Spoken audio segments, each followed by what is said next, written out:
In this video, we're going to show you how to work with an advanced function, area coverage. Now, you may be looking in many of our missions or challenges at trying to cover as much of a given area as you can. So for instance, the one that we're going to be looking at is the US state of Oklahoma is our primary function. And you'll notice Oklahoma is outlined in red, and I've also got the US state of Texas also set up in here. These are both preloaded into STK, and I've added them to this scenario. Now, odds are good, any of the challenges that you get from us or similar sources, they'll do some of the legwork for you. So we're actually going to do this video kind of in reverse, where this next part, I'm going to show you how to get the information that you would need from a preloaded and already set up VDF that has all the items that you would need. In the second part, I'm going to switch us over and actually show you how we made those things so that if you, worst case scenario, needed to do this on your own, you would be able to do that. Okay, like I said, our primary focus, or at least our initial focus, is going to be on the US state of Oklahoma. All right, one thing that I'd recommend is zoom in on your 2D graphics and actually zoom in where you can see the area that you care about. In this case, Oklahoma and Texas are both clearly visible. If you forget to do this, you may end up where you're not able to access it and have to close something out and take extra steps. You'll figure it out when you get there, but zoom in where you can actually see that. Okay, for any of your areas, we should have preloaded in our VDF. I've got the area for Oklahoma and the area for Texas. I've also added OK coverage definition.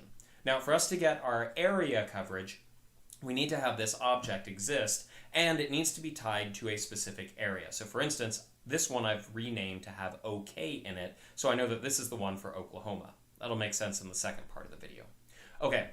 Once you've got the coverage definition set up, which you'll probably have it preloaded, we want to right-click on it and go down to coverage definition. We want to go down to grid inspector, so select that. Now there are a few things that we have to do. Action, it says select point. We want to do the drop-down and go to select region. Now that you've got that, you can move this window around, but you won't actually be able to move the 2D graph around as long as this window's up. So again, if you didn't zoom in where you can see your area on the 2D graphics, you're going to have to hit cancel and then redo the stuff after you get it where you can see, in this case, Oklahoma. But since we've done that correctly, all I've done is bring it down to select region instead of select point, and I click in Oklahoma. It outlines it there, and right now it tells me, it gives me information about my region, a lot of area there, but percentage of that region covered is 0. Well, that's actually because if you look here in my 3D view, my sensor that I'm using to try and scan Oklahoma is actually a pretty tight, narrow beam, and right now my orbital inclination is just too low. It's actually not high enough to catch Oklahoma at all, so I have 0 coverage. Okay, great. So I'm going to go over to my satellite, right-click, do properties, and I'm going to bump up my coverage sum. Let's go to 34-degree inclination.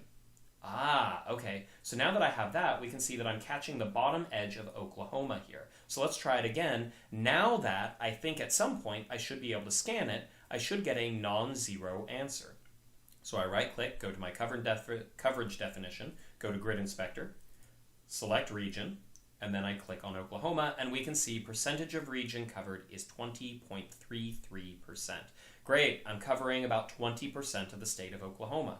Well, my problem is I'm not going far enough north, so I can go farther north, effectively, by adjusting my inclination.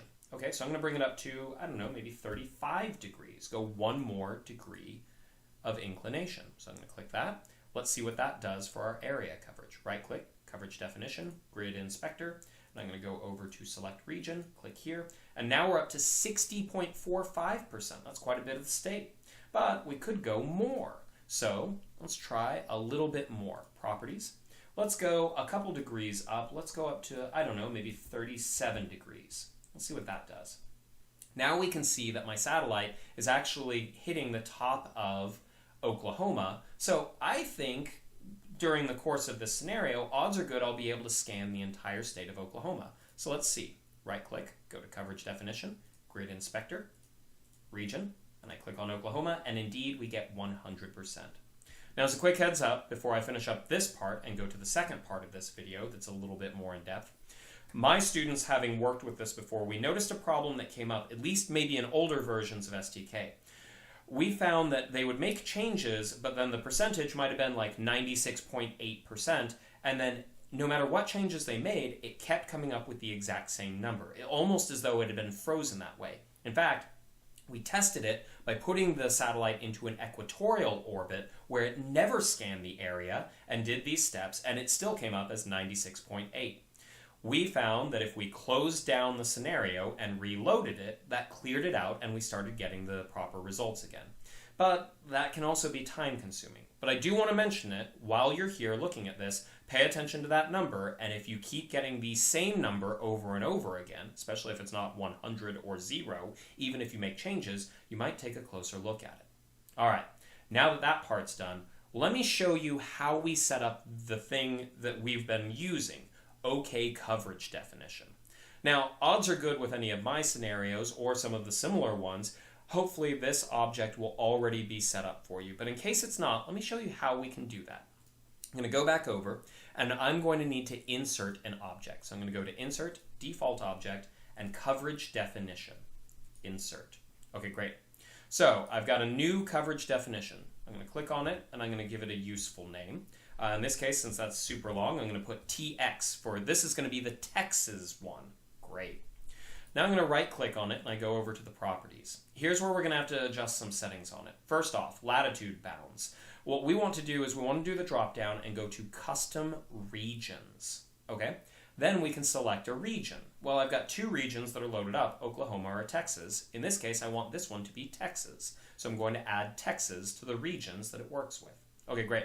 Now I'm also going to have to attach what's called assets. In short, the things that are going to be scanning it. For us, it's just this sensor. So I'm going to go over, find the sensor, and I'm going to click Assign.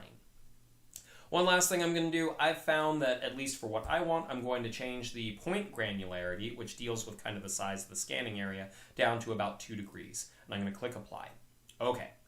That's basically all the stuff that I needed to do in order to set all this up. You saw me make it from scratch. Now let's check our Texas coverage definition, which we expect, well, if we're scanning all of Oklahoma, I expect that we'll hopefully be scanning all of Texas. Let's see. Oh, by the same token, I need to be able to see it.